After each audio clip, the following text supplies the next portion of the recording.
kanyang kumilos ang mga nakatalibot sa kanya. Yung mga umaastang presidente habang nilululong siya ng mga ito. Hindi na kami nagkausap.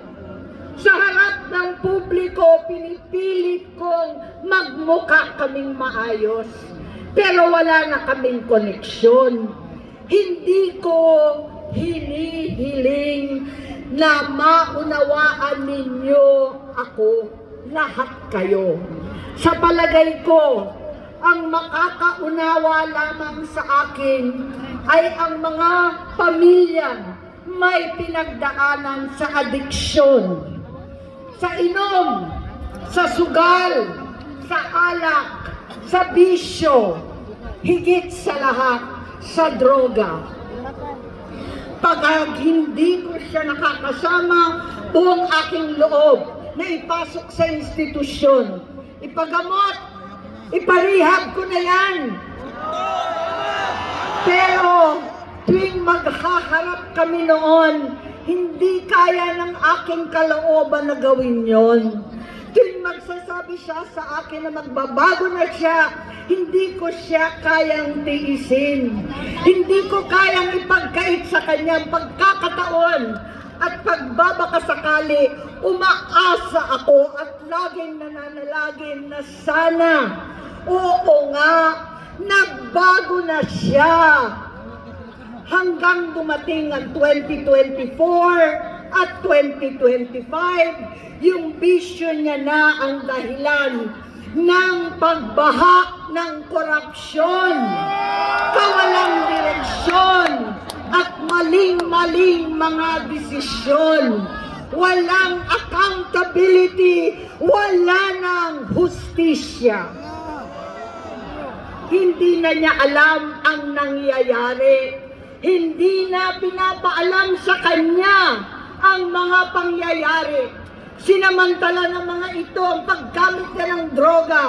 Kinangkam na nila ang kaban ng bayan, habang ang mga dating tumatawag sa amin ng magnanakaw ay nakakita ng pagkakataon sirain ang lahat. Nagagamit na nila si Bongbong para sirain si Inday. Itinutulak pa nila si Bongbong at ang bayan sa bangin para umastang tagapagligtas. Mula sa pagtraidor at pagpapahamak kay VP Inday, sa confidential funds na kung tutuusin ang galing naman sa opisina ng Pangulo, hanggang sa pagpadukot sa dating Pangulong Duterte para itapon na lamang sa ibang bansa. Ang kabaitan ni Bongbong ay naging kalupitan. Garapalan na ang pagtatakip sa kanya ng mga nasa Congress, sa Senado, mga miyembro ng kabinete. Kitang-kita na ng taong bayan, wala nang puwang ang kahihiyan. Para bang nauulit ang bangungot ng kasaysayan dinanas namin noon. 68 years old po ang tatay ko nung pinatalsik sa pwesto. 68 years old na rin si Bongbong ngayon.